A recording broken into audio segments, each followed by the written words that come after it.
There's something symbolic, right, about me coming here and do this about my Apple Watch Series 1 after my Apple Watch Series 2 completely broke and shattered, right? That can't be illogically thinking, right? But what is up, party people? Today we are gonna give my final 2-year review on my Apple Watch Series 2. And yes, my Apple Watch Series 2 right now is completely in shatters. Shout out to the Taptic engine and that whole display. Wow, it is completely broken. But I recently switched to the Apple Watch Series 1, which I had in my drawer for around a year since I switched to that Series 2 in the first place.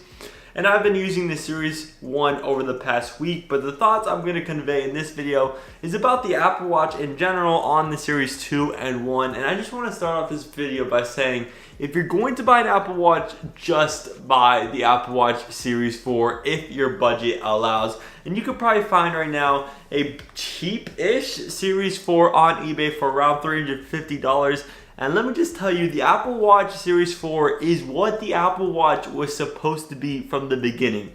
It is now almost a mini smartphone, plus the Apple Watch has developed into its own whole entire health tracking system. And I could go through the series right now. With the Series 1, it was just the beginning phase. It had that basic heart rate, and that's really it. It kind of had those rings, starting with the exercise tracking, the tracking of your calories. But then it started to ramp up with the Series 2, which added GPS now, and you're like, yes, finally I could track my runs, and it can more accurately tell me how much calories I burned. And then the Series 3 bumped that up again and added a barometer and of course an even faster processor.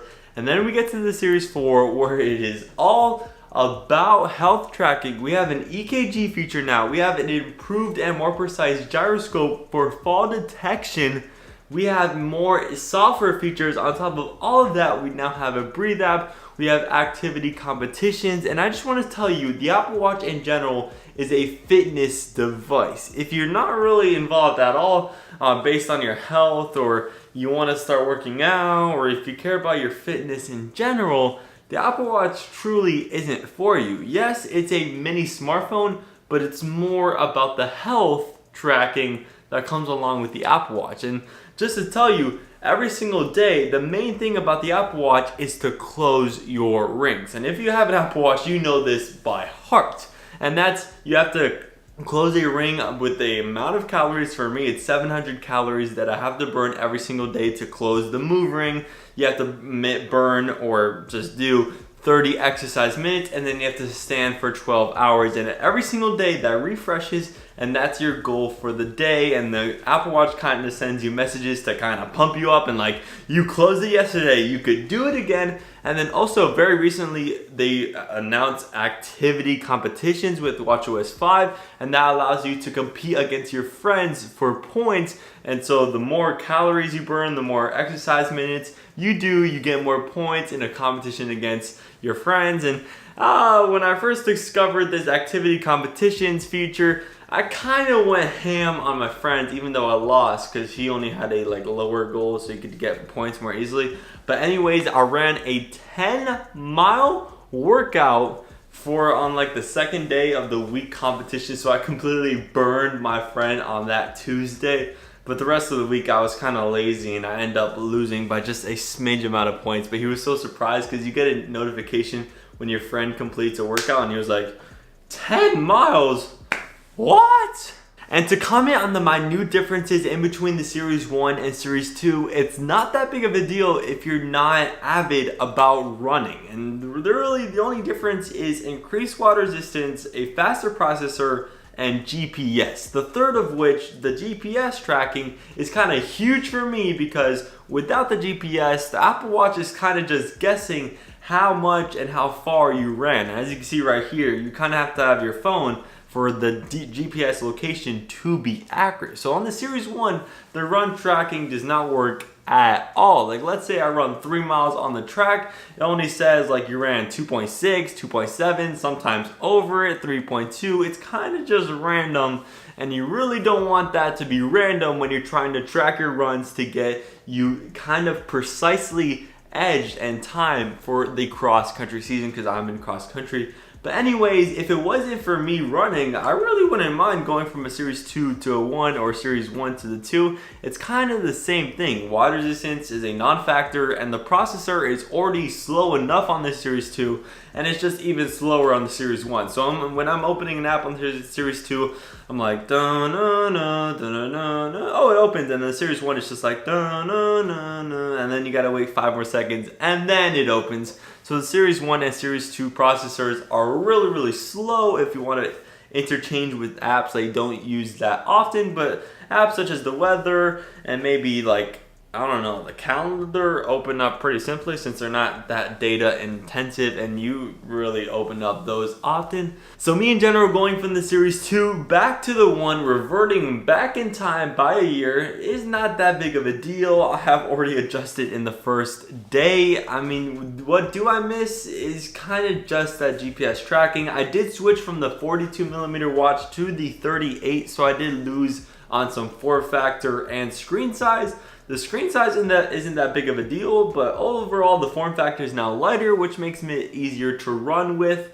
And overall, the Series 1 is great, and for all the side things that you get, such as notifications from your phone directly to your watch, so that you can see if someone texted, and if someone texts you on the watch via iMessage, of course, you could text and reply via Scribble super easily. You could also call people on the watch. That's what I'm saying. You get a Series 4 because the speakers are 50% louder, but you can still call people. You're just gonna have to be like, blah, blah, blah, blah, blah. Oh, what did you say, in a loud environment? If you're at your house in this cool, quiet environment, you could just like hold it out like this and you could hear them perfectly. Also, you have walkie-talkie. You could kind of use a walkie-talkie with someone else.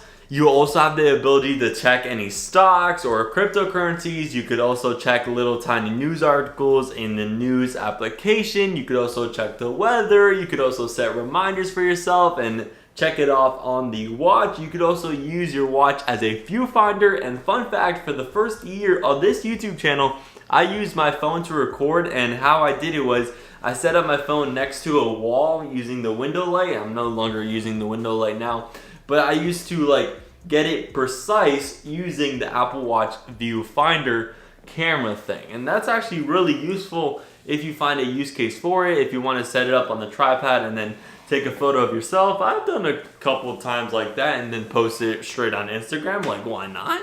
And I also can't forget one of the most basic functions of a watch, and that is to tell time. The Apple Watch is a very good timekeeper, also via stopwatch and all these timers within the app. So overall, keeping track of time is great on the Apple Watch, and the date too. I always have to write dates on my school papers, and I just quickly look or glance at my watch and I'm like, okay, it's April 16th.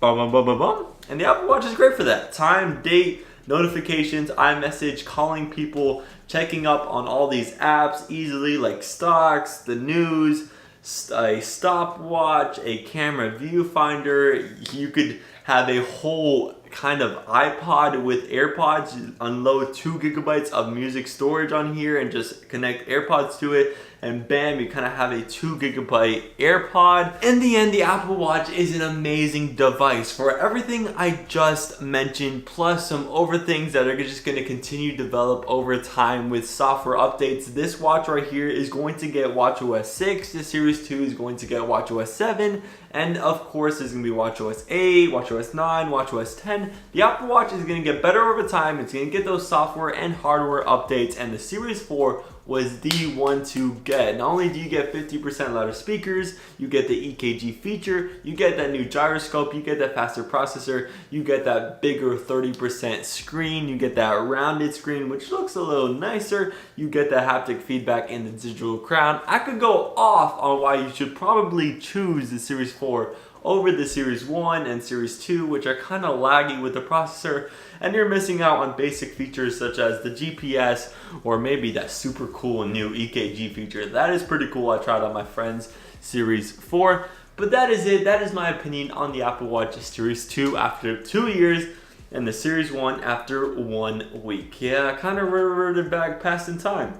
But hey, I don't mind. All I'm missing out on a GPS, and I could probably wait until the Apple Watch Series 5 or 6 when Apple finally does something with sleep tracking. Yeah, that's right. That's the one thing that the Apple Watch doesn't do that a phone can do.